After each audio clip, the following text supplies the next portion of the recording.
Labour MP suspended.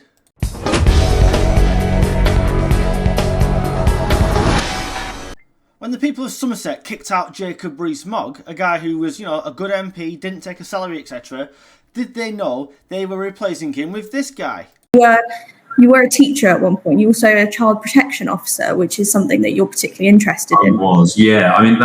Children have always been very important to me.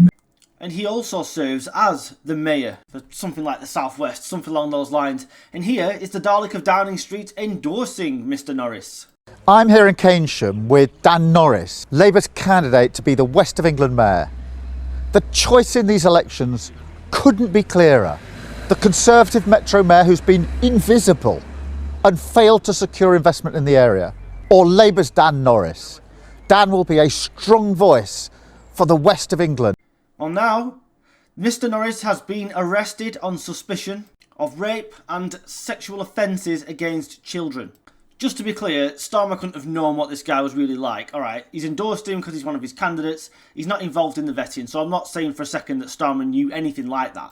But I said for a long time, even when the election was called and after it had finished, I think I said it on Nick Buckley's podcast, and I said that the by-elections would soon start pouring in. That's because the election was called. Everyone apart from me was surprised it was July, of course. I said it would be July, and it was. And then the parties were scrambling round trying to find candidates at short notice. And that isn't just Labour, who have got MPs that beat people up, for example, and then allegedly, or may have, committed this sort of offence. You've also got Reform that had loads of candidates who turned out to be unsuitable, shall we say, to go into Parliament. The same thing happened with Boris Johnson's party in 2019. The candidates were scrambled at the last minute, and then loads of them were getting suspended within no time. Which goes to show, really, as a whole, the type of person that are being put in front of you for you to vote for.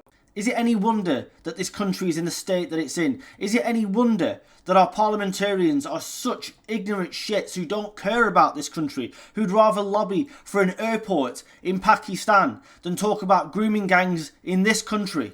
MPs who want first cousin marriage. And on the Tory side, you've got a party full of wets, again, who think about the global world all the time and never think about this country. Parliament is stale. It's knackered, and it needs a lot of these people that have been sat there for too long to get kicked out.